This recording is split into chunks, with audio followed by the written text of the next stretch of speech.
Hello students, welcome to BioSmart Academy.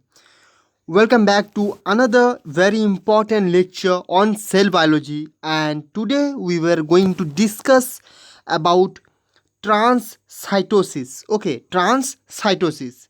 Remember students, every lecture that I taught you on this YouTube channel BioSmart Academy is very important from CSIR examination point of view and also from other examination point of view like GATE, ICMR, DBT and all other biological science related examination and interviews point of view. Okay, so please watch all this lecture till end.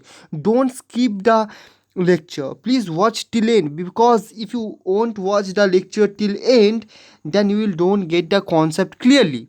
Okay, so I just request you to please watch the lecture till end.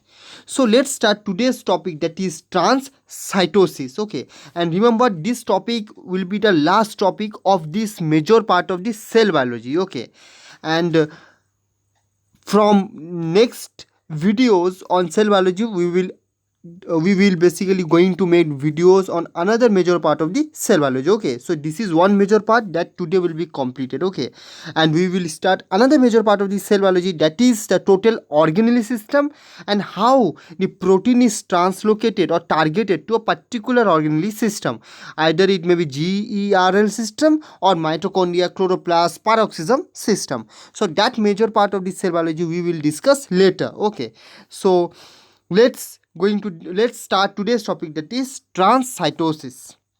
So first of all we should know that what is transcytosis. Okay, so first of all I should give you one concept, okay, that about transcytosis. See, transcytosis, please remember these points. Okay, transcytosis. Okay, transcytosis is nothing but it is a combination of both exocytosis and endocytosis. It is a combination of both exocytosis and endocytosis. So basically transcytosis is basically a combination of both exocytosis and endocytosis. Okay, I will make all the lectures, all the videos related to endocytosis as well as exocytosis, so please watch that, all that lectures you will find on my playlist. Okay, so basically it is a combination of both exocytosis and endocytosis. So this is transcytosis. So basically how it works, so it is a process of transcellular transport which combines both endocytosis as well as exocytosis. Clear? How it works? It basically works by import an extracellular ligand from one side of the cell. It basically, what, suppose this is a membrane and it basically import from one side of the cell. Okay, it basically import from one side of the cell by forming vesicle, and it basically eject this vesicle on the other side, like this. Okay, so basically it import on one side of the cell, transport it across cytoplasm and secrete it from the plasma membrane at the opposite side.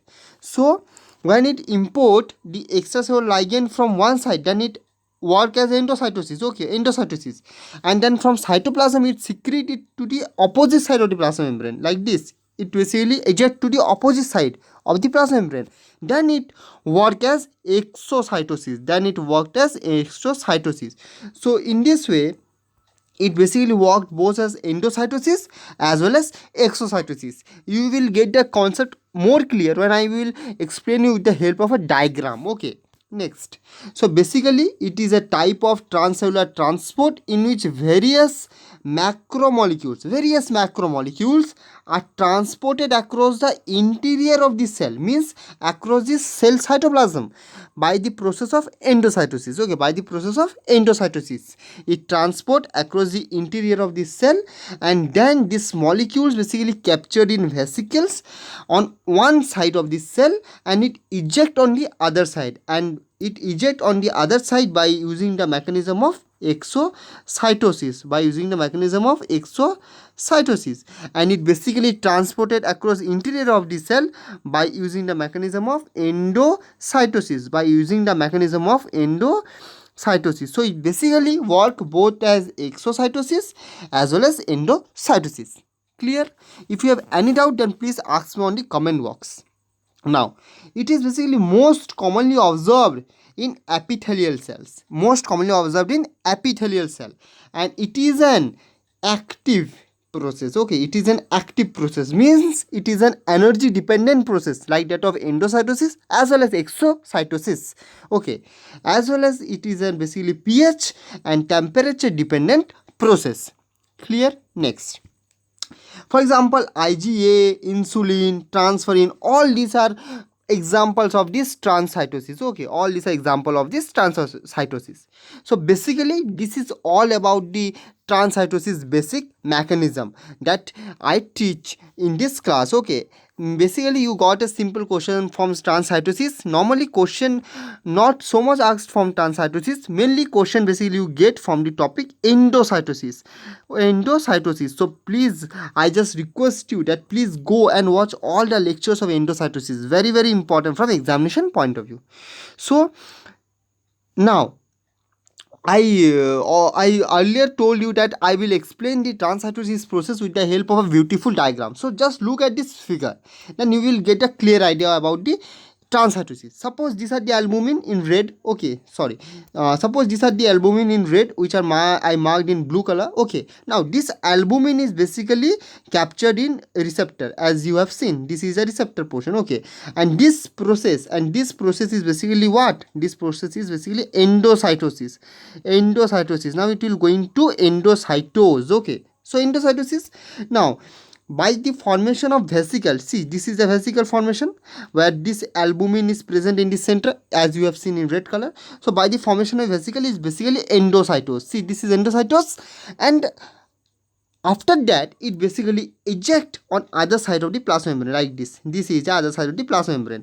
So here exocytosis process you can easily observe. So basically the process is start from one side of the plasma membrane and it end with the ejection at the other side of the plasma membrane through the process of exocytosis. So at one side of the plasma membrane you have seen that albumin are basically captured by receptor where it is basically endocytose, and it basically eject on the other side of the plasma membrane. The receptors are eject. So this is the basic mechanism through which transcytosis works. Okay, so that's it for today's lecture. If you have any doubt, ask me on the comment box. I will try to help you by clearing your doubts. So students, that's it. With the completion of this lecture, I basically complete one major part of the cell biology, and very soon I will start another major part of the cell biology, that is the organelle system. So till then, stay safe and stay healthy. Okay, thank you.